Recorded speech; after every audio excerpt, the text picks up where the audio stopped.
Hello and welcome to I Can't Believe This Got Greenlit, a show where we discuss movies from our childhood, our nostalgia from watching them as kids, how they got made, and our experiences rewatching them as adults. I'm one of your hosts, Nick Warner, and joining me as always, Matthew Pelton. See, this is why I should lead. Why? Because I do it better. Do you? Okay, Nick and Post, everyone listening, Nick and Post, I want you to right now intercut when I did it as a test. And see how I didn't butcher it, and it was great. Okay, ready? I'll put it in right here. Hello, welcome to I Can't Believe This Got Greenlit, a show where we rediscover movies from our childhood and talk about them or something. Perfect. How'd I do?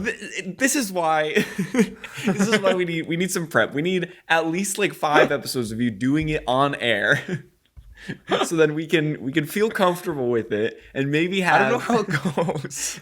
I know you don't even know what even is this show about. I'm convinced you don't know. Just so people know at home, most of this is just a script. I'm just giving like a final draft document, and it just tells me what to say. I completely write the episodes beforehand, and then all the jokes. I don't watch these fucking movies. Yeah. You think I'm watching like Thunderstruck and Percy Jackson in my free time? No. Dude, I'm out like smoking weed, getting laid. Oh yeah, I'm like living the rock and roll lifestyle, dude. I do nothing else. No, I don't go to school. I don't have a job. I just smoke weed and get laid. And you know what? It's kind of the perfect life. It's kind of cool, man. I'll give you that. Thanks, I will say, as much as you say you don't want to watch the movies that we cover, the movie that we're covering today is a nice little break.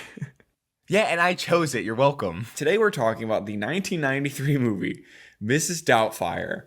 Wait, it's 93? Thank God we are covering this movie today. Yes, it is 1993. Okay, I have a question. Okay. I have 2 questions. Okay. I'm a very curious guy, Nick. Of course you are. Especially when I first wake up and I'm still kind of... Yeah, a little bit out of it. You know. Yeah, I still got like the crusties in my eyes kind of thing. I forgot to shave. So I just look... Thank God we don't do video. I look really rough right now. But okay, is this the oldest movie we've covered on this show? Potentially. I think... Well, when was Batman and Robin? Because I feel like that was another 90s. Yeah, that sounds right. So I would go out on a limb and say that this is probably the oldest movie that we've covered. Yeah, Batman and Robin was 1997. Yes. Then I would say yes. Okay, we made it to 93. And it holds up pretty damn well. It looks beautiful. Honestly, it does kind of look beautiful. It looks I'm not gonna lie. Gorgeous. How far back can we go until it doesn't count as childhood movies anymore? I don't know, because like this still is in like the era of, I mean, like, okay, think about it like this. When we inevitably have kids together, obviously, when we adopt, you know, I'm gonna show my kids like Toy Story, you know what I mean? Okay, well, like, it's our kids. Thank you. Sorry, yes, our kids. What the hell? But, you know, like, that's still technically their childhood movies, even though they came out in, like, early 2000s, late 90s, that sort of thing. Ancient. Yeah, at that point. So, I don't know. I feel like you could even argue, like, movies from the 70s or 80s, depending on your childhood, I guess that's fair. Childhood movies. I don't know. Though, did your parents show you, like, their childhood movies when you were growing up? I mean, like E.T. and like the big Spielberg, like that sort of thing. I would say yes. Like Mrs. Doubtfire was one of them. Like talking childhood stories right off the bat. This was such a Warner family movie. Like this was one where like my parents watched it a bunch in like their 20s, like when it first came out, and then they were like, "Hey, this is when we're gonna pass on." And so we watched this all the time. All the time. Dang, so it was like a big family movie. It was like this and E.T. were like the 2 family movies that we watched like all the time. But E.T. I was terrified of. So like every time we would like get halfway through E.T., I'd be like, I'm out. I can't do this. So okay, why do you do this then? Because this is a big movie in your household. Mm-hmm. You've been meaning, like, it's been on the list forever. But I have to pick it? Yeah, I don't know. I feel like every time we go down the list, I always think like, okay, what would make for a fun episode? And I don't know, maybe unconsciously I'm like, what is going to torture Pelton a little bit? And then it's not unconsciously. It's the very first thought you have. So then I usually go for, and also like I tend to lean towards animation anyways. And weirdly enough, the string of movies we have coming up is just like one live action movie after another for like 3 months. But it's true, actually. And case in point, none of them were my picks. I mean, most of them weren't my picks because we have a lot of guests coming up, that sort of thing. But yeah, I don't know. I feel like I just lean more towards animation when I think about childhood movies. I usually lean towards the animated ones, but this like truly was one of like the bigger ones. And I don't know how it took this long to come up. Yeah. I don't know. Like, why was the first episode of this show Shark Boy and Lava Girl? I don't know. Well, we had Mrs. Doubtfire, dude. But Shark Boy and Lava Girl was the one that we talked about. Like, do you remember that movie? Do you remember how insane that movie was? Let's talk about it. Okay. I forget if I said this on air. Because also WCB like had weird rules. Like, we couldn't swear and we kind of had to be careful. But I always remember that so fondly because it's the first time like ever watching a movie for Greenlit. First ever Greenlit episode. And I watched it. It wasn't like on a date. Okay. But it was like someone I was talking to, and I was like, "Hey, do you want to like come over to my room because I have to watch Shark Boy and Lava Girl?" Oh my god. Yeah, and you were right next door watching it at the same time. Oh, I do remember this. Yes. Yeah. Oh my god, I completely blocked that out of my memory. Yeah. Oh my god, dude, I forgot. Oh. I was like basically cuddling with like a date while watching the first movie for Greenlit. I forgot that like happened relatively often too. Of like we would watch the movies at the same time in separate rooms. Just instead, like we shared a wall, but it was just separate rooms. You could hear the movie just slightly delayed. I would put a cup up to the wall and be like, "Oh, he's 10 minutes ahead. Yeah. Fuck, dude, I'm so excited to get there." But I was basically cuddling with this beautiful woman watching Shark Boy and Lava Girl. And then I was always like, I remember that night because I'm like, oh, fucking Greenlit's gonna rock. This is great. Yeah. And then every other movie I watch alone in underwear and the shirt I was wearing from the day before. I'm like, this fucking sucks. That's fair. But again, this one, it's a palate cleanser. I'm thinking now as we continue the show, just to keep our sanities in check. I think we need a couple of these every so often. Yes. Some palate cleansers. We get This is why you get me as the co-host. Yeah. Because I can't pick shit. Okay. Well, we'll cut to a couple weeks from now. I was going to say, you were just talking about how you literally couldn't even fathom watching the movie that you picked. That's true. I couldn't get through it. Not even, yeah. So I'm not going to say what the movie is because we'll get there, but there was one movie I did fall asleep to. Exactly. But yes, I'm so happy that we're talking about this. Obviously, this must have been a childhood movie for you because you picked it. So let's hear childhood stories. Okay. Oh, this God. This happens. I forget what it was. Maybe it's the Percy Jackson effect. Trademark. Yes. But I saw it on the list. And I went, oh, that's a good movie. I remember watching that as a kid. I'm so picking that because like we need a nice little refresher. Yeah, it's a palate cleanser episode. Yeah, it's a little palate cleanser episode. We're just happy to talk about it. Yes. So I picked Mrs. Doubtfire, and then a couple days ago, I put it on. I'm fucking stoked. I'm like, oh my God, I'm going to have so many flashbacks. This is going to be great. And I'm watching it, and I'm like, why am I only having flashbacks to like senior year of high school? That's not childhood. That doesn't count. And the more I thought about it, the more I realized my childhood stories for this movie are just knowing that this movie exists. Oh. And just being like, oh, that's the one where the guy dresses up as the maid. Right. So I'd actually never seen it until I was 18 years old. So I kind of fucked up the entire premise. We need to take another look at our big list because I feel like this keeps coming up. Apparently I blocked out a lot of my youth. Right, sure. And I'm just convinced I watched all these movies when I didn't Everything at all. from high school you thought you watched as a child. Yeah, and it's just not true. Okay, that's fair. So this was a rediscovering, but from more of a recent moment in your life. I'm 24, so if I was 18, that's what, 6 years ago? Yeah, so recent-ish. It's a good amount. Yeah, Storm King was a while ago. Yeah, so that's good. So at least you have seen it. It's not one where you're just going in blind. No. So you are aware of the premise, you are aware of the plot to a certain extent, and now it is a bit of rediscovering, but it's not as far back. Yes, like I knew it existed. I think like the shot of Robin Williams with like the meringue on his face. Yes.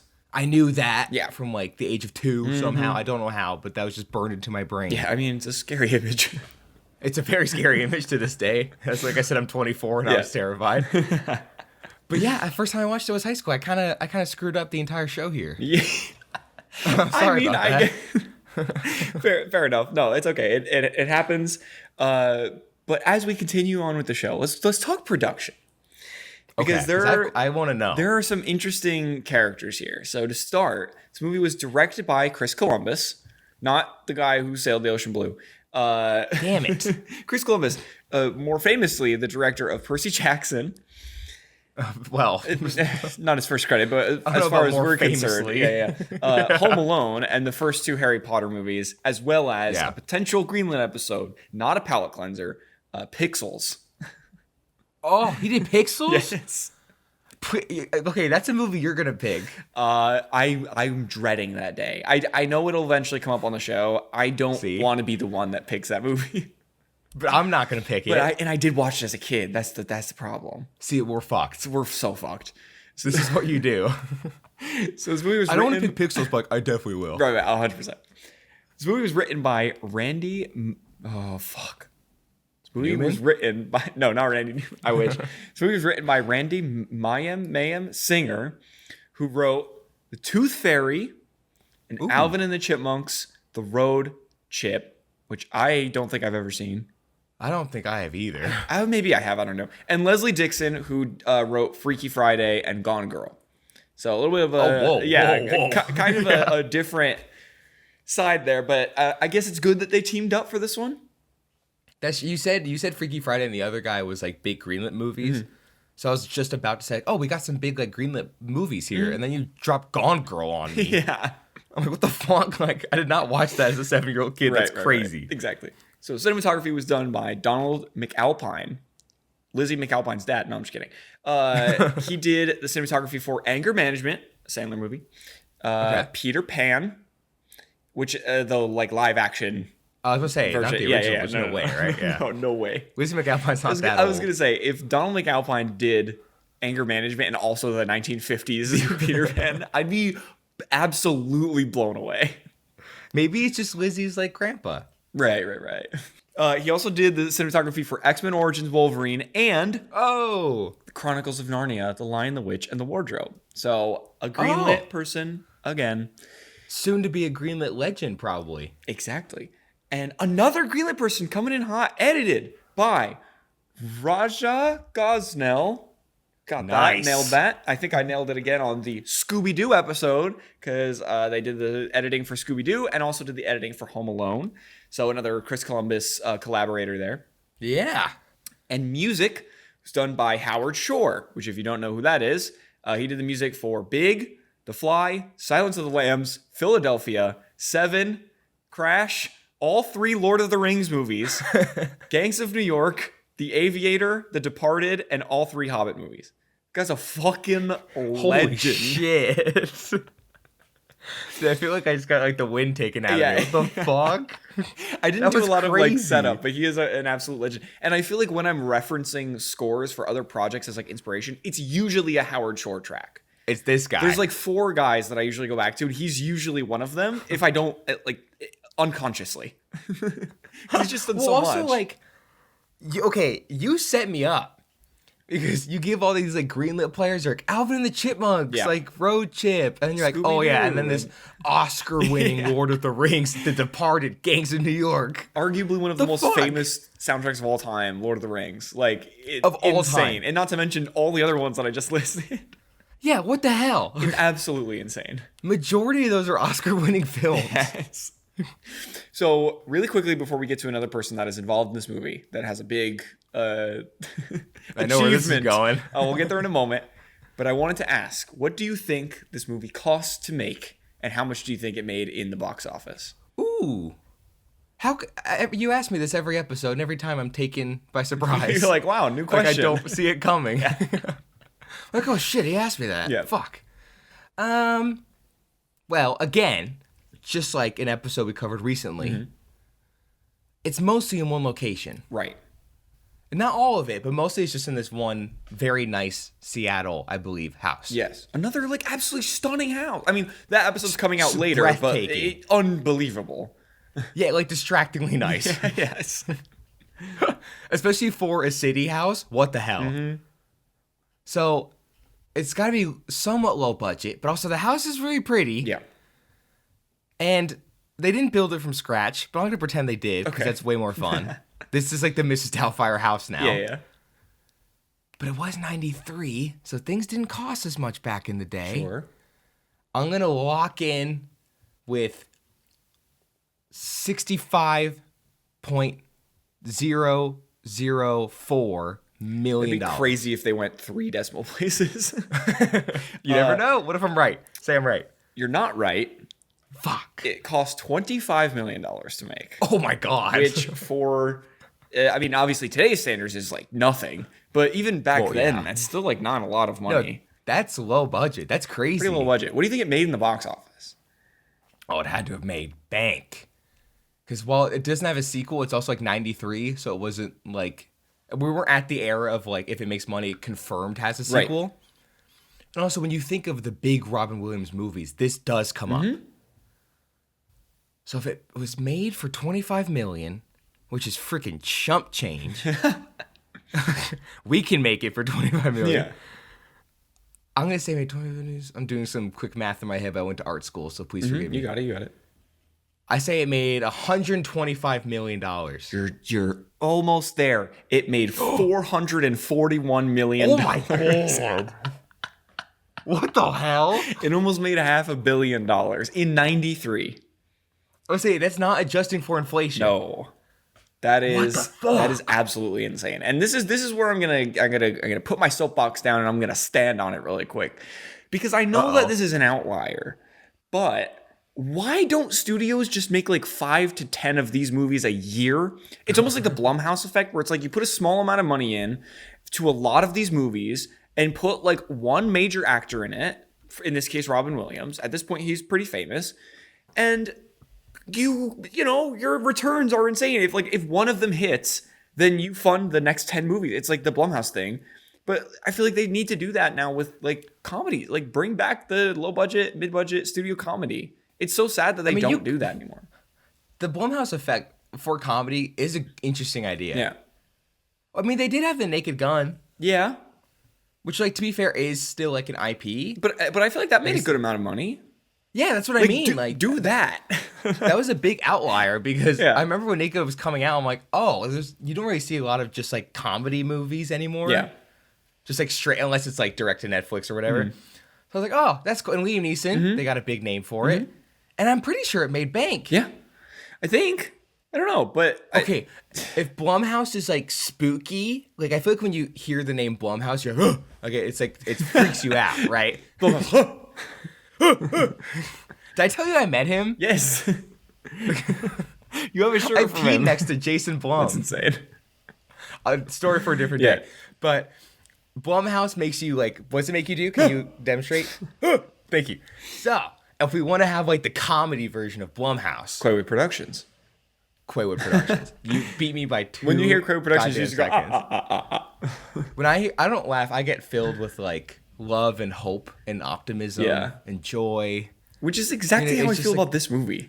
Like, you know what? This is why he hosts the show. This is the king of transitions right here. My job is to derail. Yeah. And my job is to bring us back. And here we are. We're back on track. Maybe I shouldn't host the show then. I need to see how it goes. To bring us back on the track, we do have one more very notable person, especially in our world. So one of the stars of this movie, if not the star, he is the star, Robin Williams. I was about to say, he's definitely the star of this movie.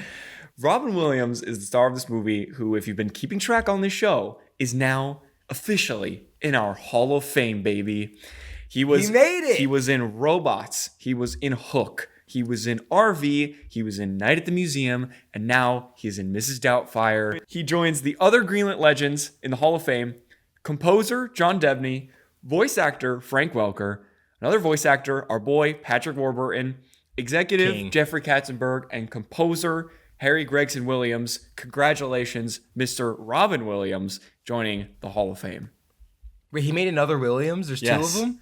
Harry Gregson Williams and Robin Williams are in our Hall of Fame. Unbelievable. Now we just need the freaking McAlpine family. Yes. Yeah. And we'll have like a whole little family. Exactly. Also, one day when this podcast like explodes, it just becomes like the big we beat Blank Check. Right. We beat What Went Wrong. Like they're fucking jokes to us at this point. And we have like this beautiful studio. Mm-hmm. Can I pitch that we have a literal wall of fame? Yes. We have like black and white hung portraits of these people. 100%.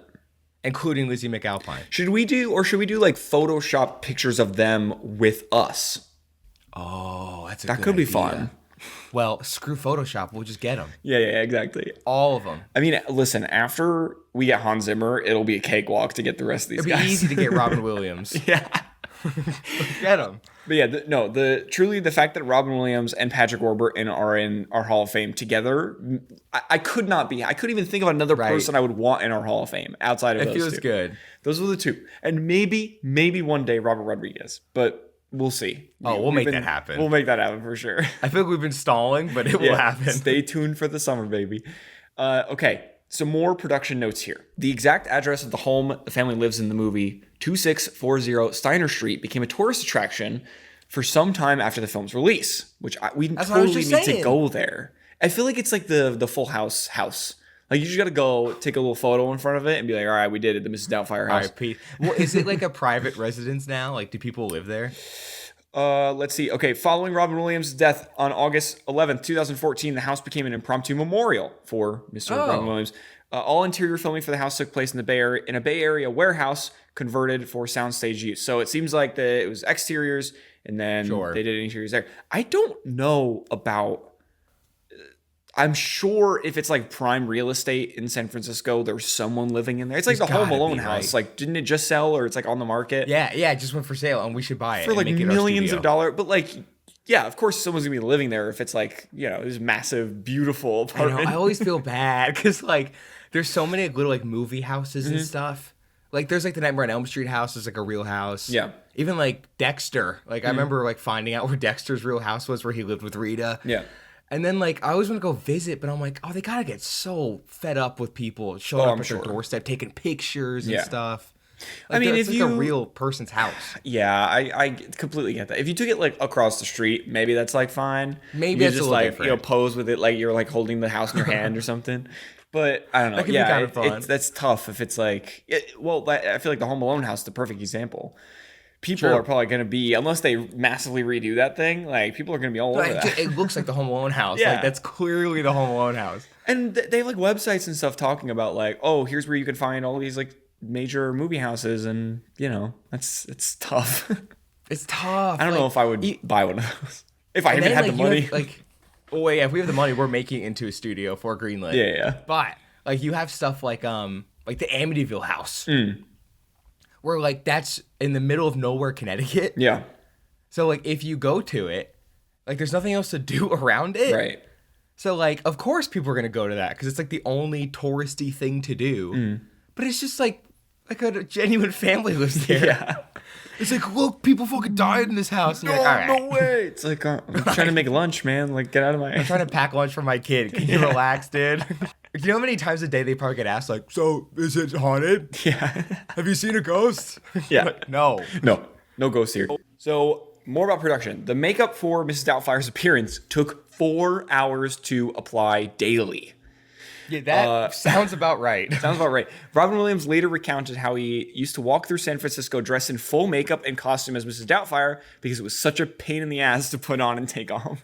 Did anyone ever recognize him or no? I don't know. I didn't find any accounts of, like, interactions. I'm sure... I mean, it depends on, like, if he was still doing the voice or maybe if he was just, like, running down to, like, CVS or something. I don't know. Like, how much interaction is he really doing? I guess that's fair. With that? Because it seems like it's, like, a more rare occurrence, but... Because that would be really funny. It's weird you say that he walked around, like, with the makeup because for most of this movie, I couldn't tell... if it was weird that no one realized it was him. Sure. I don't know. Because to me, it was convincing enough that if there wasn't the like stage at like the restaurant where it's like jumping back and forth, then it gets a little weird. Yeah. But if it's like, okay, spending the time, like comes up with this elaborate backstory, has the, voice, whatever, I feel like I would fall for it. I don't know. Because, like, okay, the voice, yes. The backstory, yes. But then, like, they would have close-ups of Mrs. Doubtfire's face. Mm-hmm. And I'm like, it does look like Robin Williams, though. And in the case of the story, it's like, if that's your husband. Yeah, you've known him for 13 years. All of these years, you would think that there would be some sort of, like, and it's like your own father. Even, like, the eyes. Like, that's where I would... Yeah, that's the biggest thing. It's like you have these piercing blue eyes. Yeah.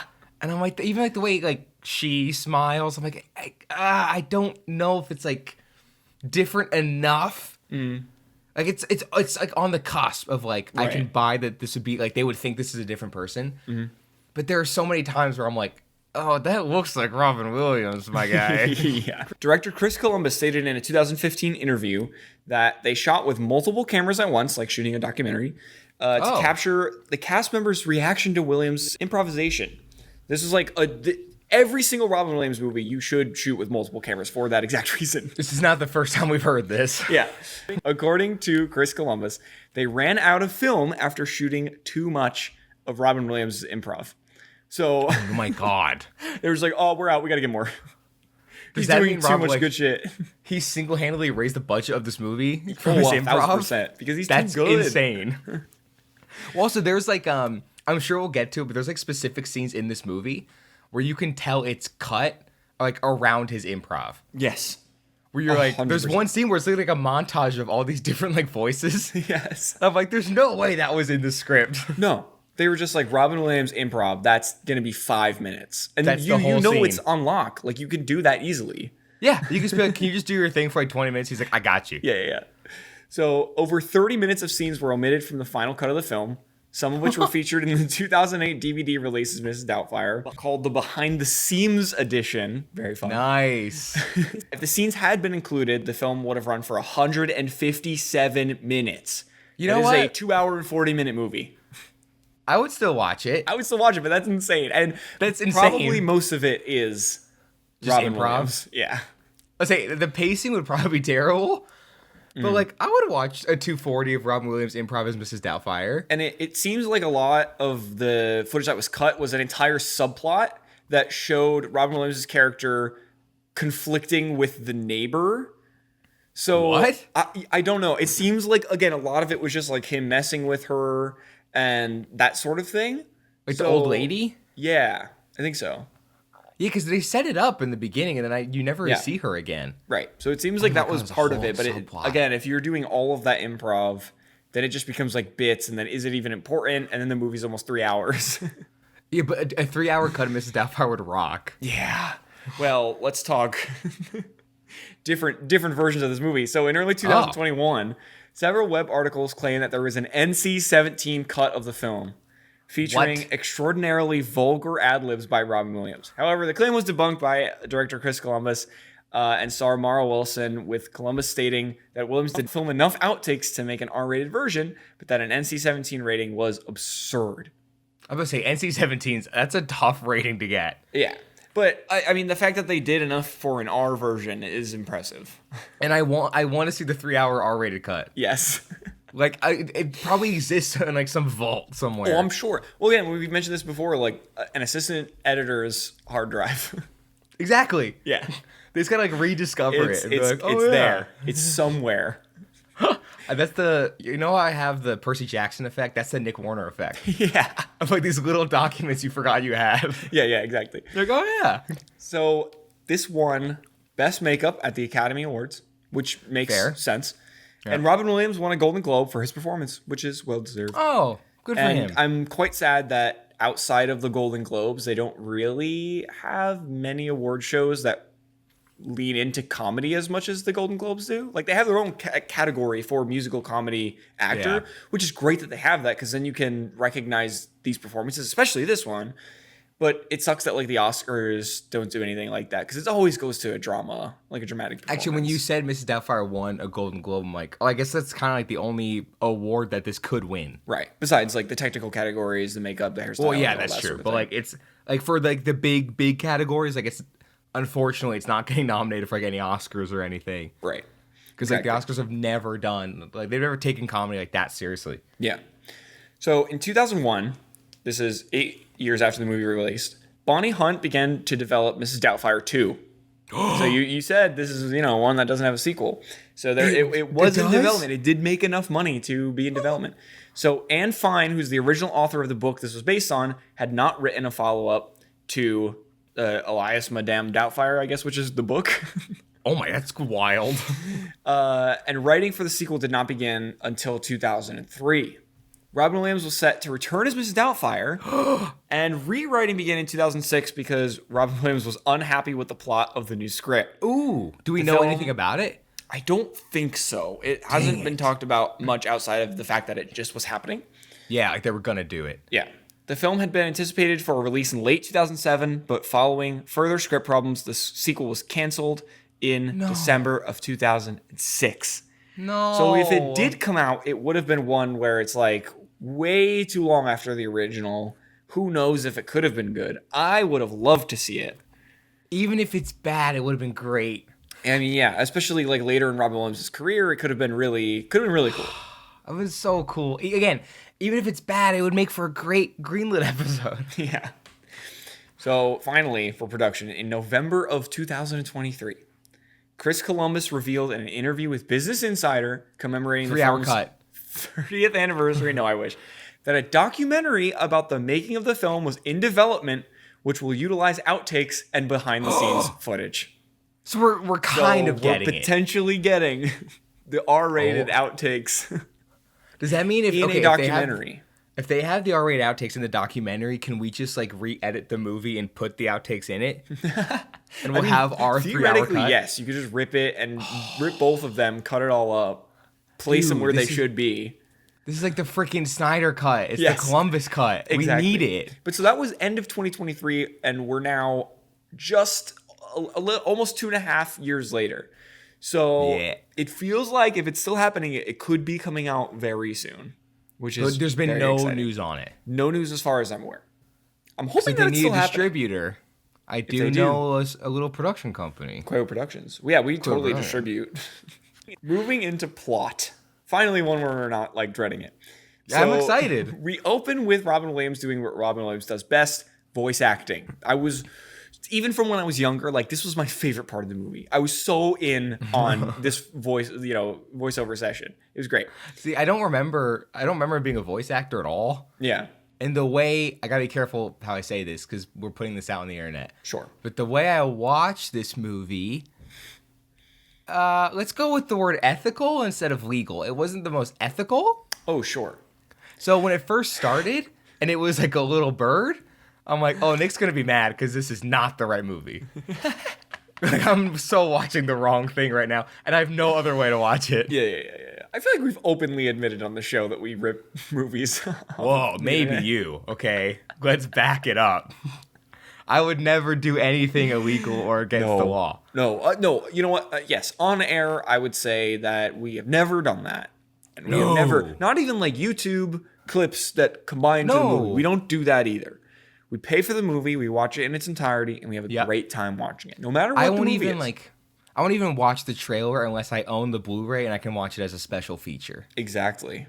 That's how serious I take it, okay? Yeah, we pay for the steelbooks of the original Cat in the Hat, the live action. I have that shit on 4K Steelbook Collector's Edition, and it comes with the hat. It's perfect. Okay? It's signed by Mike Myers. Yes. It's beautiful, limited edition, 1 out of 100. It's the only way I would watch it for the show. Yeah. Because we're very ethical, okay, on this show. We don't really rip movies apart. We don't really make fun of movies. No. Like, we buy everything. We do not rip, okay? No, definitely not. No, definitely not. Robin Williams' character, I think, what's his name, Charlie? Robin Williams, he walks out of his job after a disagreement and picks up his 3 kids from school. And we see that Miranda, Robin Williams' wife, again, don't know his name in the movie.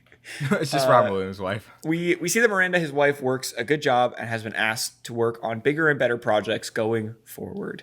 Yes. So she gets a phone call at this job that her house is getting noise complaints from the neighbors. And when she gets home, we see that Robin Williams threw a massive birthday party for his 12-year-old son, which she does not like. And I have to just stop here and just reemphasize how absolutely beautiful their house is, first of all. They live in like the most perfect part of San Francisco. I said it earlier, it's like legitimately distracting. It is distracting. And the fact that he's able to just like, I don't know, it felt last minute, this party that he put together. But again, it's like an amazing party. Like as a 12-year-old, I would have fucking loved this. Well, there's literal like zoo animals there. Yes. It's like unbelievable. Donkeys and shit. Like I would have been so excited if this was my 12th birthday. The reason I say it's distracting, and I think we talk about this in a future episode, but it's the daddy daycare problem. Yes. Where we know that he's like a struggling actor, he's in between jobs, he's not bringing in a lot of money. Yeah. And the wife is very successful. This is far too similar. It is, right? Where it's like, where is this money coming from? Right. Because like she's very successful, but like the movie starts with her like about to get even a bigger job. Right. So I'm like, okay, if they started in like a smaller thing and then they move to this beautiful house, fair enough. But like they start in this like mansion in San Francisco. Right. It's like the brown houses in like in New York. Like, exactly. What is this? Like, how do you afford this? It's insane. And the fact, again, like the fact that they have that makes me think, okay, either they have generational wealth, her job is already like incredible, or he was a very successful voice actor, I don't know, a genie in a movie called Aladdin, and like I don't know. No, but in that case too, in like the real story, he didn't get paid a lot for that movie compared to what he should have been paid. So maybe that was the case. So like he does these big roles. Maybe he's famous from like selling merchandise, but he's not actually getting paid a lot for the actual roles. I don't know. I don't know. Like in so many Greenlit, I know it's so stupid, especially because if you watch this as a kid, you're not going to be like, where do they get the funding for this? But I can't help it. Like, the house is so nice. Yeah. I'm like, this is millions of dollars. It's so insane. How the hell do you pull this off? And also, can you teach me? Yeah, please. Because, like, listen, what do I do for a job? I cover this shit. Yeah. We are so in the red. Yeah. But that's okay, because we love it. Sure.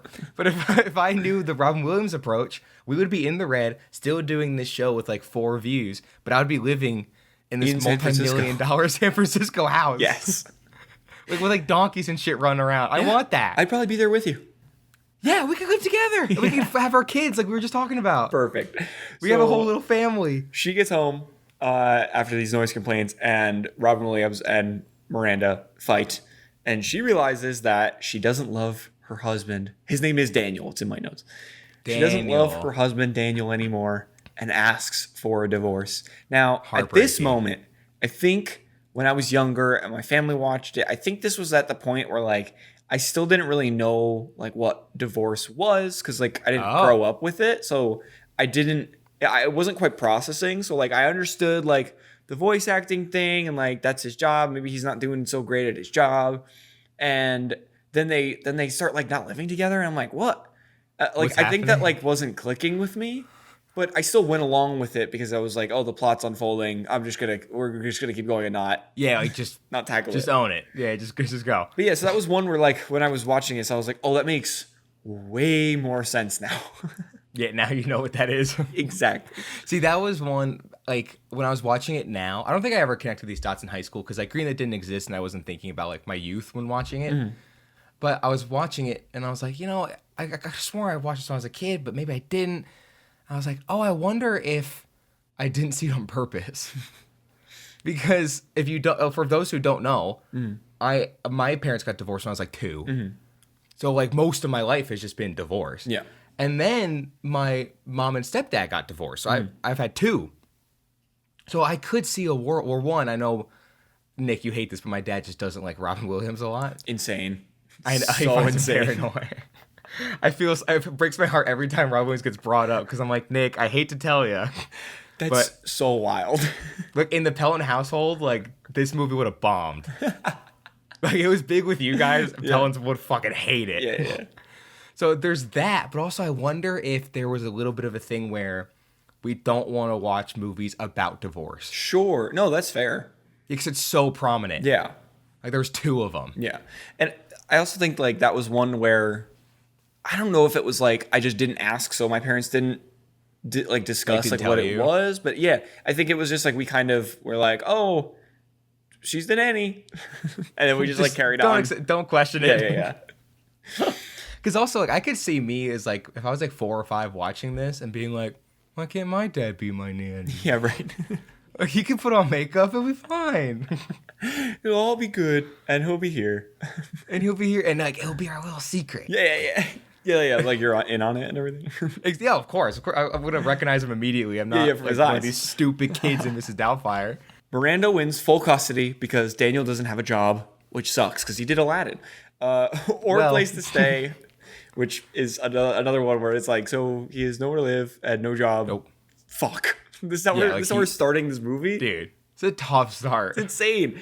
So Daniel pleads with the court and is reminded that this is only temporary with a 3-month window to find a job and get a place. If that happens, they might be able to share custody. So it's like, all right, this is the setup for the movie. This is really where things start to unpack a little bit. And it's, by the way, it seems quick when you kind of say it on paper, but it's a nice pacing to it. This whole movie is beautifully paced. Honestly, yeah. Yes. It's so nice. Even like I could see someone making the argument of like a producer, like, hey, the beginning where he's doing the voice acting bit and like he ends up walking out and quitting, we don't need it. Like, because we later say in the movie, like, oh, he's between jobs and like he's a voice actor but doesn't get a lot of work. Like, it's implied later. But starting with that is so nice. Yeah, I mean, plus you have to start with that with Robin Williams. Well, yeah, you can't have Robin Williams' character play a voice actor and then just not show any of that. Not ever show it. But then it also telegraphs him doing a voice for Mrs. Doubtfire. Well, that is true. Yeah. But like, you do have things where it's like you could imply he's a voice actor. Like, if you were like forced to trim down this movie even more from the 3-hour cut, which it should be. Yes. Like, you could arguably get rid of stuff in the beginning to make it go like quicker. But I think like somewhat just breathing in the world of like, oh, we see him at his job and why it doesn't go super well because like he has like strong morals, etc. And then like we see her at her work. Like, she doesn't just like come home. Like, we see her at her job. We see what she does. We get to meet the kids before the party, after the party. Like, they do such a good job of setting everything up. Yeah. In a kind of short amount of time, but like, it's perfect. It's perfect. It's so beautiful. Like, it should almost be like studied. Like, I was blown away by the setup of this movie. Yes. Daniel gets a job boxing up and shipping film reels. Is that right? That's the job that he gets? Film reels. And an apartment, which is great, while Miranda meets with an old acquaintance who is interested in her work, but also maybe interested in her. He definitely is. He most definitely is. Yeah. So, and okay, we gotta talk about this coworker just for 2 seconds. Because it's played by Pierce Brosnan. Yes, it is. And it's like peak Pierce Brosnan. Yes. Like, I don't know if this is still during his James Bond era. I'm not sure. Yeah, right. I don't know. But he still has that like James Bond-esque look. So I know I said the house was distracting. Dude. He was distracting. I'm a straight man, I promise. But he is distractingly good looking. Okay, I have a quick Pierce Brosnan story. Because you met him? Did you pee next to him? I met Pierce Brosnan. I didn't pee next to Pierce Brosnan, but I met Pierce Brosnan working at the Tonight Show, and he was fucking unbelievably charming, which I'm not surprised. But he was what is this? So fucking handsome, even in his older age. And like, he walked down the hallway, and I could just see him at the end of the hallway. I was like, who the hell is this guy? And this is before like I really knew like fully who he was. Oh, sure. And I mean, even now, this was 4 years ago, but still, even now, I was like, I couldn't take my eyes off of him. Dude, I know. I'm like, what is this? Yeah. It was so crazy. If he was born like 2,000 years earlier, they would make statues of this man. Yes. Like, if he was, like, I'm telling you, I could not focus when he was in a scene. Yeah. And it's like, what the fuck? That's just not fair. Clearly, she starts hanging out with him. Like, there's a very good reason Who wouldn't? Right. Like, listen, Robin Williams is good looking, but like, holy fuck, it's Pierce Brosnan. It's so insane. So it was one of those moments where I was distracted and I was like, oh my god, I didn't know they could make people like that. And then I went through like the 5 stages of grief. Yeah. So I was like, no, there's no way that's natural. There's no way. No. And then I'm like, well, no, I think it is. And I started bargaining. I'm like, why can't I look like that? What do I gotta pay? What deal do I have to make with what devil? I thought you said barking, and I was like, I mean, I was barking at the screen too when he came on. Dude, Nick's tail shot right up, if you know what I mean. Yeah. So Daniel learns that Miranda is taking out an ad in the paper to find a nanny, and he alters the ad so people wouldn't actually call Miranda. He uses his voice acting skills to submit as multiple terrible candidates. That's what terrible. Right. Until he calls us Mrs. Doubtfire and she hires him. So he almost sets himself up for success in that way, which I think is beautiful and also evil as fuck. Well, it's so evil. But I do like, and I think it's probably the craziest part of this movie, is the idea of a divorced dad taking the position as a nanny at his ex-wife's house to hang out with his kids. Yeah. And he's going to get full, like a mask, work done, makeup, wigs, costumes, etc. Probably thousands of dollars invested into this like scheme that he has. It's already a crazy idea. Mm-hmm. But my favorite part about it is he sees the note for the ad and somehow within the span of 4 seconds comes up with this entire plan. Yeah. Because like he changes the number. She only has her back turned for, I think it was 4 seconds. Mm-hmm. I think I counted. So I'm like, how the fuck do you see this? And that's where your brain went. So here's my thing is like, I feel like Daniel his character would never be able to do this. But I feel like this is just because they got Robin Williams on the movie that I feel like Robin Williams as a person would be able to do this because of like his improv and like thinking on the spot. Fair. I feel like that would make sense for him to be like, okay, yeah, this is the natural next step. But I don't feel like in the context of the movie, Daniel would have any way of thinking about this super quickly. I mean, maybe we see a little bit of it in the voice acting at the beginning, but I don't know. It doesn't feel like he's very like super quick think on your feet. Like it is a little bit, but it's not that quick. Well, so okay, like we know he's good at improv, fair, but I feel like in the span of 4 seconds to come up with an idea of I'll change the number, I'll call a bunch of times to be terrible, then I'll call once and be great and she'll hire me, then I'll have a whole costume like made, I'll spend thousands of dollars, and then I'll show up and I can be with my kids. That's insane. Right. Like I feel like if I had that thought that quickly, I'd be like, I think I need to start seeing someone. Well, and that and also like, I don't know. I know 3 months is a long time to not see your kids, but 3 months and then like you really just focus on like getting your shit together and getting the apartment all like cleaned up and everything. Would have been great. And then you could see your kids like, split the custody a little bit. But no, he was like, I'm going to potentially sabotage this whole thing just so I could see them for 3 months. Not, potentially forever after 3 months. It felt very backwards, but he was like, yeah, I'm doing it. And also like all that time he spent like being Mrs. Doubtfire, he could have spent like getting a steady job and like fixing up his place so he can have his kids full time. Yeah, exactly. It's a little bit wild, but I'm not gonna ding it too much because I do really like this movie. Well, that's the thing. It's like I remember that scene happened. I'm like, what the fuck? Like that's crazy. Then the rest of the movie, I'm like, all right, I'll go. No, it makes sense. This is pretty. I good. like this. It looks really pretty, and the score is really beautiful, and like I don't know. I want to live here, and I want to date Pierce Brosnan. Yeah. I want to live in a mansion. Can you take me to his swimming pool? Yeah. So I don't know. I do feel like if this movie was bad, we would be ripping this apart. Oh yeah, because it makes no sense. It is kind of crazy. So Daniel goes to his friend who does prosthetics to make him a woman. Mrs. Doubtfire visits the house, and we can already tell that Lydia, the oldest daughter, catches on to his absolute bullshit. Because she's the only one that like it had the same thought I did of like she just looked at his eyes and she was like, yeah, that's my dad. That's my dad. Like I just looked at his eyes like 2 days ago.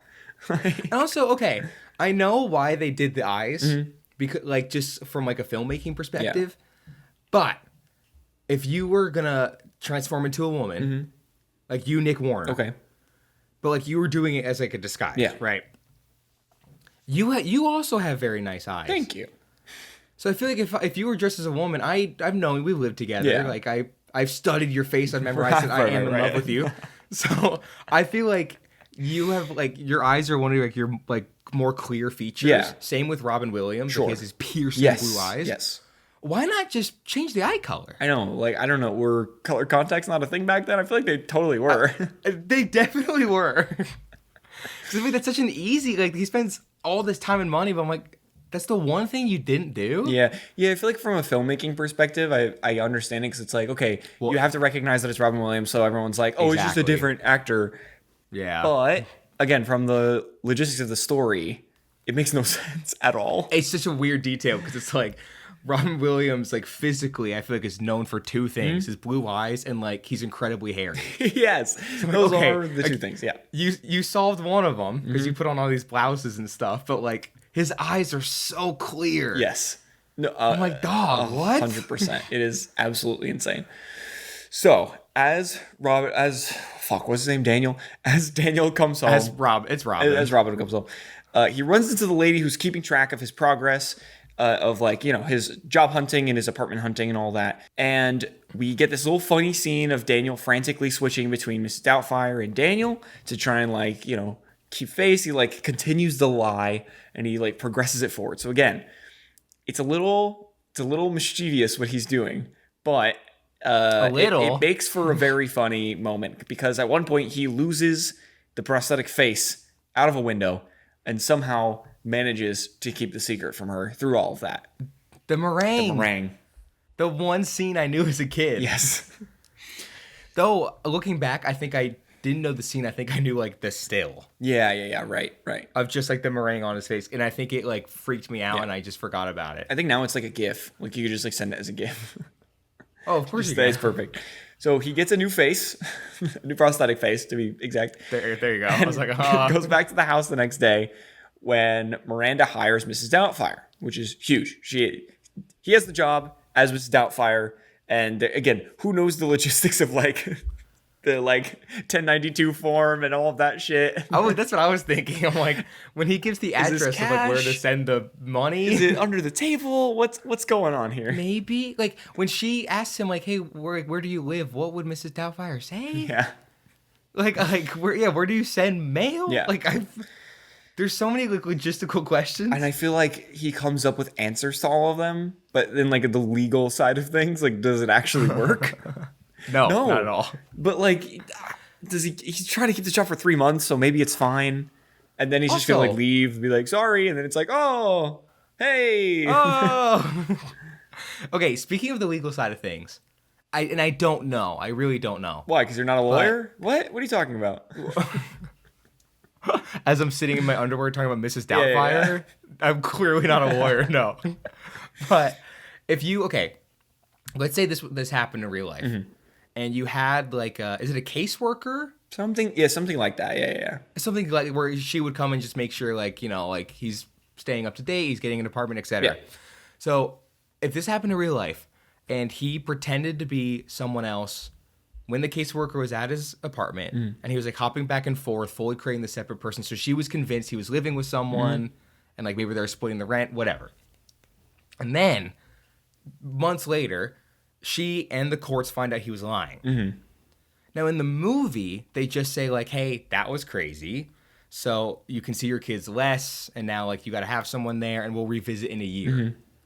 But I really don't know. But in real life, could that be a fine or even prison time? Well, that and also I don't know. You need to go talk. You need to go talk to someone. You need a therapist or someone. Yes, because if we're going all the way with it, which probably would have happened if this happened, he probably did have to fake legal documents. Yes, and forms. Yes. This is fraud. And seeing it from the outside is okay, are you talking to yourself as the other person on a day-to-day basis? Yeah. It just gets to the mental health side of things, and it starts to feel a little why did they brush it off so easily when they did? And because maybe it's because it's 1993 really and it's not as but the legal form thing, I was thinking more the mental health side of things. And it was okay, maybe they brushed off a little bit more because it's 30 years ago. But sure. From the legal side, I feel that still remains. That definitely still remains. I don't know. If I was a court-appointed person that I was watching on this guy, and then I found out later what was actually going on, I would be what the fuck? Yeah. I think in this movie they're that was crazy. Well, you shouldn't do that. Yeah, I'd be you probably definitely can't see your kids ever again. That's for sure. Ever again. Ever. It's so insane. So also, again, the freakiest part about this whole movie is this entire elaborate scheme he comes up with in 4 seconds. Yeah. In his head, it all clicked. But I'm gonna fake W-2 forms and all this shit. He's a master criminal right there. That's a dangerous criminal mind. That man needs to be put in a cage for the rest of his life. But you know what? The music's pretty and it's shot beautifully, so it's fine. And he's funny in it. He's really funny. He's really funny. We love him. He's in our Hall of Fame. So, the children initially struggle under Mrs. Doubtfire's authority, mainly because they have to do manual labor. This is one of the most insane scenes, funnier scenes. And also, I had a question as well about like when this was happening. Is he doing this to make Daniel seem more reasonable? So it's like when the wife comes home, she's like, oh my God, like, I can't believe you're treating the kids like this. Like, my husband wasn't that bad. Like, you know, I could like have him like take care of the kids and he's more manageable. Or does he like want to truly change and he's trying to like figure out what that looks like? And Mrs. Doubtfire is the vessel to like do this through. So like not specifically the manual labor side of things, but like he is a lot more caring and understanding and like really listens to the wife. And it feels like a lot of the things he was lacking when they were married, he's now like doing as Mrs. Doubtfire. Yeah. So is he doing it because he truly wants to change and this is like the vessel to do it through? Or is it just to like make it seem like Daniel as the like other character in this is more reasonable and manageable and Mrs. Doubtfire is like insane. Like a warden. Yeah. I think it's both. Yeah. Because I also had the same question, especially when like the manual labor started. Mm-hmm. I'm like, why would you make your own kids do that? Like that's the whole point is to see your kids more. But as the movie went on, I was like, oh, maybe it started as I'll make Mrs. Doubtfire look like this prison warden. Right. Yeah. And make it so like, yeah, like the dad isn't as bad. But then like maybe as he kept being with the kids, he's like, oh, this is actually kind of working. Mm-hmm. So maybe I'll just make Mrs. Doubtfire really nice so I can just see them all the time. Yeah, because it seems like she does kind of do a little bit of a 180 of like, because like, totally they're like scrubbing down the house and everything. Yeah. And then, eventually she's like, oh, these are my little babies, and like let's hang out and actually have fun. Exactly. No, yeah, I agree. But it's interesting to see how Daniel as a character uses Mrs. Doubtfire to kind of work through these issues, even though we were talking about how he's a complete psychopath and should be in prison. Correct. He's like a Batman villain, for being honest. Exactly. Yeah. I will say, like, okay, if I had to guess, I think that's what's going on. Like, it started as one thing, then it slowly progressed into another. The only thing, I wouldn't say it's like a plot hole, because it's not, because you can make up like a reasonable explanation for it, but the movie never really like addresses it. Yeah. Like we know, at least the movie's kind of telling us like, oh, he's doing this to see his kids more, but then you do have that weird beginning, and they just kind of play it off as a joke, and they never really talk about it again. Yeah. So you're like, okay, I can come to the conclusion, like I can make the assumption that at first he had different intentions behind this. But they never really said that or even really implied it. So it's like this weird little gray moment where I'm like, okay, that seems funny, but like, what's happening right guess, now? Like what's they're trying to say and what they're trying to do. It is interesting. When you have a fucking psycho like this character, you can't guess anything that's going on in his head. From the cops. Exactly. This is like a future fucking Zodiac serial killer. Yeah, exactly. So I'm like, I don't even want to try to get in this guy's head. Like, I'm terrified. Yeah. So eventually the kids come around and thrive in this environment because of, Mrs. Doubtfire's change in attitude, while Miranda becomes more easygoing and closer with the children. So, the effects of this Mrs. Doubtfire character are working a little bit. It's great. And Daniel further improves himself as well, becoming more responsible, learning several household skills, and earning Miranda's respect. However, Miranda puts more trust in Mrs. Doubtfire than in Daniel, which is, again, going back to that of like, how is he using Mrs. Doubtfire as a character? Is he using it to make Daniel seem better? But eventually it does the opposite. It does the complete opposite. Yeah, and she cannot bring herself to dismiss Mrs. Doubtfire. She's too attached. Miranda also begins dating her old acquaintance, Stu. Hottie. Which, who wouldn't? Dude, I don't care if it's literally a month after divorce. If Pierce Brosnan fucking walks into my house, like it's on. It's game time. 100%. So Daniel's son walks in on Mrs. Doubtfire peeing. This is where we get the moment where all of them going to basically beat his ass for it. You freak! For what in the movie they call a half man, half woman, which is absolutely insane. And the kids learn in this moment, which is an insane way to find out, but that this has been their dad all along and not their nanny, which is like, and also creating trauma for these kids On all fronts. On all fronts. In the scene, Lydia is the oldest daughter, yes. Right?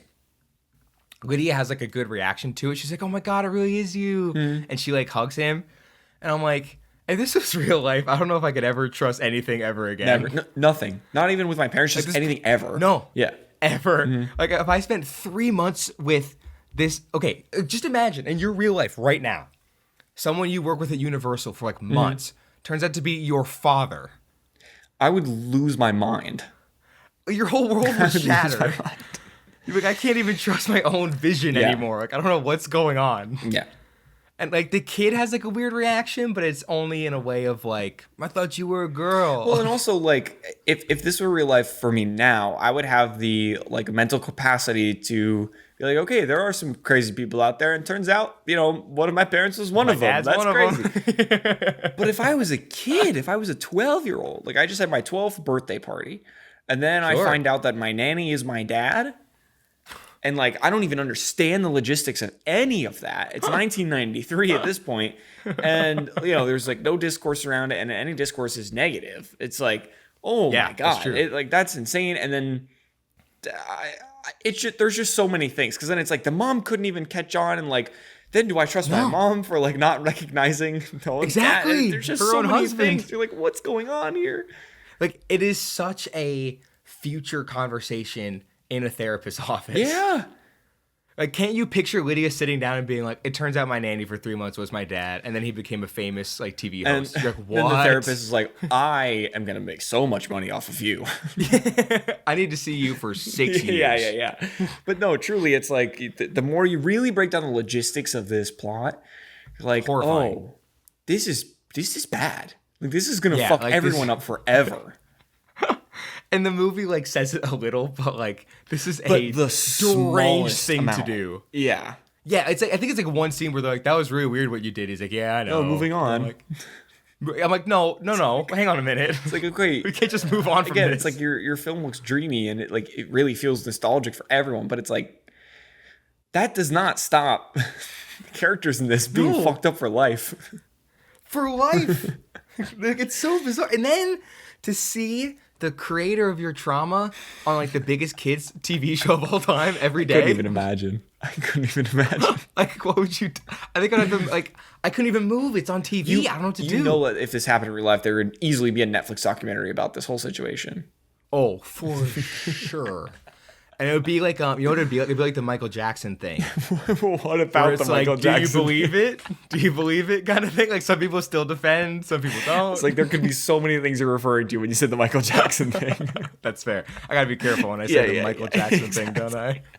So Miranda admits to Mrs. Doubtfire that she didn't like the woman she was when she was married to Daniel, and again, Miranda still doesn't know. So she's like, you know, unleashing all of this, not trauma, but like this backstory that Mrs. Doubtfire like wouldn't know if it really was Mrs. Doubtfire. But then Daniel himself actually learns all of this. So then he kind of goes in with the context, like knowing that the wife like didn't really like herself. So it's like, okay, you're a little bit more understanding. But it's weird that like if he didn't listen in on that conversation as Mrs. Doubtfire, there still would be this huge barrier to entry of like what was really going on in their relationship that they would have never figured out because they didn't communicate that way. So at a poolside bar, which is how you always want to start a sentence. I want to be at a poolside bar right now. What follows that? Stu talks down about Daniel while Mrs. Doubtfire hides behind a plate of fruit. So she hears everything and she's like, fuck this guy. That is Mrs. Doubtfire, of course. And back in the film place, this film company that he works for, Daniel starts playing with some dinosaurs on a set of a show he believes is outdated and boring. And the owner of the company sees him messing around and invites him to a dinner meeting to discuss some more of his ideas for any type of show, but specifically like a kid's show with potentially him as the host, which is like, I wish that's still how it worked. Maybe, but know. Like, it's like the Flamin' Hot Cheetos guy. What's that? What's that story?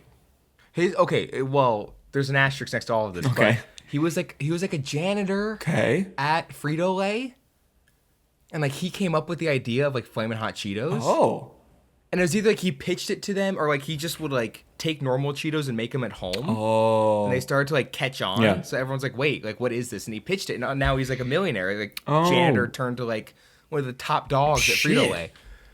But then like this whole story went viral. I think he made like a book. This guy was interviewed. Like it was so cool. Yeah. And then like a couple years later, Frito-Lay came out and they're like, yeah, that's not true at all. What? Like he did not come up with that idea whatsoever. No way. Wait. Okay.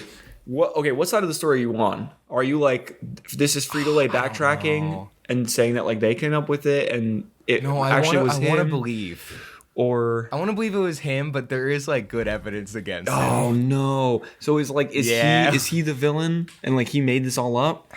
Like did he actually work there? Like what is the question? He did work there as a janitor. That's like confirmed. Okay. But like everything else, like I know there's like I wish I knew her name or his name, but there's like a girl that came out and she's like, wait a minute, like I came up with this. What are you talking about? What? But there's like evidence that she also worked at Frito-Lay, so it's just like this weird he said she said kind of. And thing. then did Frito-Lay come out themselves and say? Yeah. Oh. Yeah, Frito-Lay was like yeah, he worked with us, but like it was not his original idea. But did he ever like get a job within the the part of the company that would create that, or was he a janitor the whole time he was there? Okay. In the movie, he got a job after creating Flamin' Hot Cheetos. Was this where he got Flamin' Hot, the movie that came out relatively Yes. recently? Oh, that was that story? I didn't even realize that. Well, it was weird when it was coming out because they're like, hey, we're doing the story of Flamin' Hot Cheetos. And before it was like released, everyone was like, well, what story? Wait, so this the book and everything and the debunking came out before the movie was... Before the movie. And then Frito-Lay was like promoting it?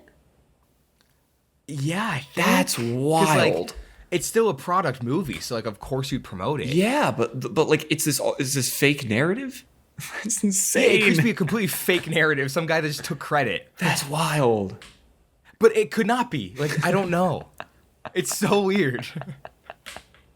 Like, I don't, to this day, it's still in question of who actually came up with the Flamin' Hot Cheeto. Okay, now we need to start a whole new podcast where we just delve into like the internet lore about this. And then we're like internet sleuths, and then we actually figure out. We like get Mr. Frito-Lay on the phone. Can we? Oh, Nick, new Quaywood Productions podcast in development. Perfect. Can we please make a third podcast for Quaywood? Yeah. That is all about like junk food and like cereal and like that world and all the lore behind it. Okay, so you're the host of that show. Clearly. And most of it is just going to be me talking at you. Yes. Like no Nick commentary. I like that. Oh. No, like there like occasionally I don't you can get butt to, in. I don't Like, get to talk. I have to it. sit through the whole episode and just not say anything. I'll give you like 3 or 4 lines every hour. I would love that. And it's mostly I would genuinely love that. What should be called? We have director and development. I can't believe it's got Greenlit. Junk Food Jamboree coming soon to Quaywood Productions. This is why I partnered with you, man. You came up with that in 2 seconds. That's brilliant. And for those listening, that wasn't an edit. That was just live. Honestly, that was real live. time. I swear to God, that was real time. I'm so impressed right now. The Junk Food Jamboree, dude. Let's make that.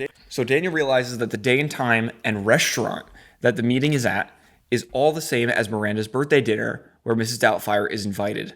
So this is one of the bigger scenes in the movie. So at the dinner, Daniel goes back and forth between being himself and Mrs. Doubtfire, trying to save face, but it like fully just gave me an anxiety attack. Like it stressed me out so much. Genuinely hard to watch. And also, it's one where, in the movie, I know like the Mrs. Doubtfire mask is just like a mask that you can kind of easily put on and off. But even then, again, I didn't know it took 4 hours, but I could tell it took a while. So he sets up this plan, and I'm like, dude, are you out of your mind? Like, there's no way you can pull this off. That's one where it's like you have to find a way out as Mrs. Doubtfire because you have to take this meeting for your career. And then also, Mrs. Doubtfire, you could easily just be like, oh no, like, I can't make it. I'm sick, whatever. Like, it's so easy to get out of it. It like almost blew my mind that he said yes. It was like, oh, I'll make it. No worries. It's like, no, you can't do that. That's not how that works. And clearly it goes wrong. Well, because like, you're right. Because I remember during the scene, I'm like, it's so easy to get out of one of these. And one of them is so clearly more important than the other. It's like, why do the switcheroo when it's like, even okay, pretend you didn't even have the meeting that day, that time, that restaurant. Even if you got invited to this birthday dinner, he still doesn't want to go because it's with Pierce Brosnan who he hates. So I'm like, why are you going through all this so effort? Insane. Like, this sucks. What? It's so stupid. Hey, do you want to like come see me and my new boyfriend? Just like make out. Yeah, like my kids are so happy with how cool he is. It's like, what the fuck? Like he gives me like really expensive stuff, and he's Pierce Brosnan, and he's a Greek god. Do you want to come with us? It's so of course. Insane. So yes, he does this, goes back and forth, and he eventually sits down in front of the owner of the company that he works for. He's trying to pitch all these ideas as Mrs. Doubtfire. This is bad. So he tries to cover up the mess with the idea that Mrs. Doubtfire could be the new host of their new show, and it's starting to go wrong. So he tries to give Stu an allergy flare-up, but he ends up choking. And after Mrs. Doubtfire saves him, the face prosthetic falls off his face, and now everyone knows he has been Mrs. Doubtfire the whole time in the restaurant. And everyone around, like, imagine being in that restaurant. Like, dude. I could, or just like being the family. The level of embarrassment and secondhand embarrassment in that establishment. I would quit my job if I worked at that restaurant that day. Like, you don't even want to know. My skin crawls just thinking about that. I do like how also like the head of the studio that he's meeting with sees this very publicly embarrassing moment. His whole family screams and yells at him. And I think Rob Williams says like, "What are you looking at? Show's over." It's like the whole restaurant. And then the head of the studio still gives him the job. Yeah. And he's just that charming. It's so crazy. There's no way. No way at all. So back in court, Miranda is awarded full custody again for a full year, as she should be easily. If we're being honest. And the family struggles to find another nanny. So Mrs. Doubtfire shows up on their TV as the new host of a TV show on the network he's worked for, and Miranda and Daniel come to an agreement to split the custody. Again, as you said, how he's there, how it just like ties together perfectly at the end is insane. I also like how he pops up on the TV and the whole family's reaction isn't like, "Oh, our trauma maker, like turn off this like, monster on our television." Yeah, just like they just erased it. Like, oh, it's Mrs. Doubtfire. And even I think at one point the wife is talking about like, "Oh, this house did used to feel better. Mrs. Doubtfire was here. She would always cook and she would make it feel with joy." Like, she's still in that stage where she's referring to Mrs. Doubtfire as an actual person. As someone completely different. Completely different. Like, she uses like she pronouns, like etc. And I'm like, oh, there's so much therapy to be done here. Yeah, and it's not even like, oh, it was nicer when Daniel was here as Mrs. Doubtfire. No, she's like, no, Mrs. Doubtfire is her own character. And then I think at one point she literally like almost has like a stroke, and she goes like, "I have to stop calling her. It's Daniel." Like, she still hasn't come to terms with it. Like, it's hard to watch. It is kind of crazy. It's really hard to watch. So as Daniel leaves for the day with his children, Miranda watches an episode of Mrs. Doubtfire's show. In it, Mrs. Doubtfire answers a letter from a young girl whose parents recently separated, saying that no matter what arrangements families have, love will prevail, and all is well in the world. And that is Mrs. Doubtfire. Even though I don't know in the reality of the story of this movie, it should have ended like that, but it still is like such a beautiful little ending to a beautiful little movie. So, final thoughts. Let's hear yours first as you pick this movie. Okay. I honestly have a lot of thoughts about this movie. I really do.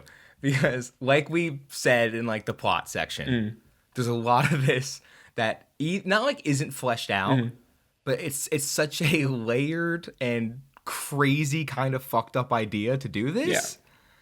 And the movie doesn't really go into it, but it's there. Like, it's surface level there. Yeah. So you're like, okay, I know if this was a real life event, this is so twisted and dark and fucked up. This is so bad. And also, like, there's a lot of like logistical stuff that I'm like, wait, how does any of this make sense? Like, he literally is a Batman villain. He's like the Riddler. Like, this is insane. However, and I think this happens every single Robin Williams movie we cover. He is so good. Yes. He is so good. And not only is he good, everyone is good. And the writing's good. The writing's great. And like, it looks pretty, you're right. It looks like that beautiful nostalgia, like Chris Columbus look. So even when I was watching it, and I was mentally taking all these notes of like, this is crazy. That didn't really make a lot of sense. Like, this is so unacceptable on so many levels. This is future therapy. I almost didn't care. Yeah. Because I'm having such a good time with this movie, and it's so charming, and there's like so much heart put into this from all the cast and crew that I'm like, it almost transcends all the little nitpicks I have with it. Yeah. No, I completely agree. It totally gets away with it. Yeah. And then I think the most beautiful part, I gotta be honest, this is one of my favorite movies we've ever covered. Yeah. It really was because, one, the movie just by itself is great. But two, I like that we got so much of the kids. And one, all three of the kids are great. It's not like annoying kid actors. Like, they're all fantastic. And also, it's just watching it, arguably not the first time, but like, I only kind of watched it later in life. And first time I was in high school, and now I'm 24. And having gone through 2 divorces, I was like, oh, I know exactly what they're going through, and that wanting to still have both their parents and see both their parents as much as they can. Like, I so understand where everyone is coming from in this situation. Yeah. So even though it's a crazy idea, I'm like, I kind of get it though. Yeah.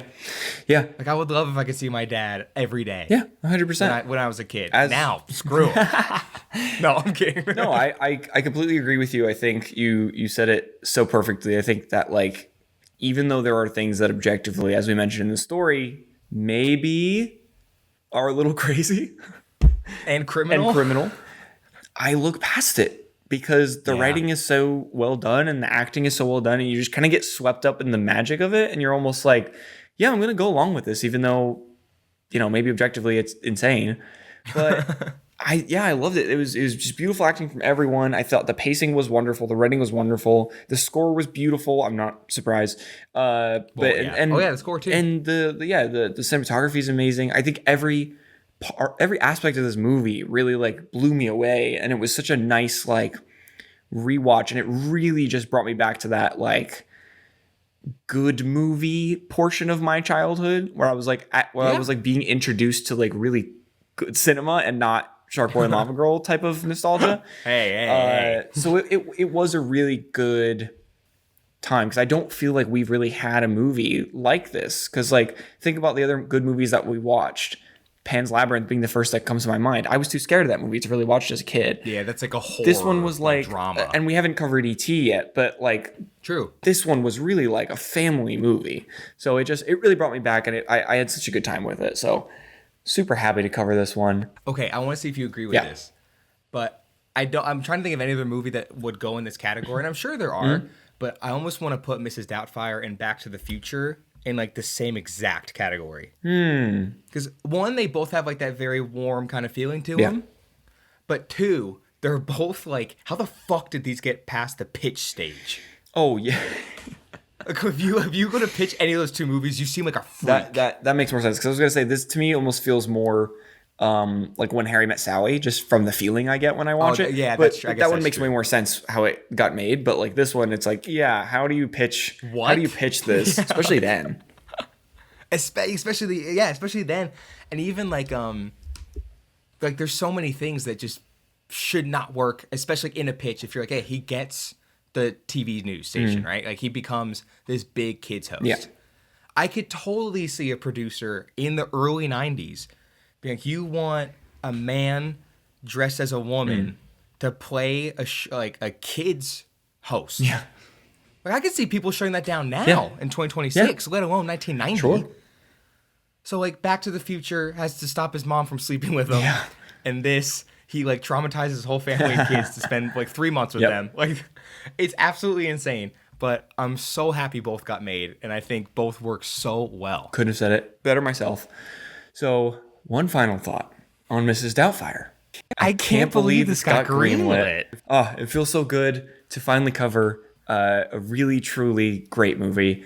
Now, do you want to introduce what you chose next? Yes. Thank you all, first of all, for listening to this episode. I know we've been doing the show for a while now, so thank you if you continuously listen. I appreciate each and every one of you. Tune in next week for a little bit of a March Madness action here, where we're in the season of basketball. And as most of you who know me, that listen to this show know, I'm a big basketball fan, grew up playing basketball, love it to this day.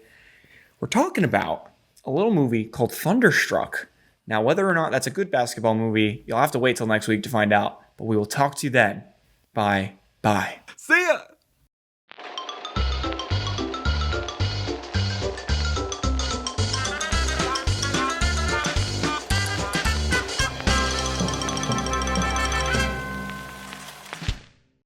This has been a Quaywood audio production.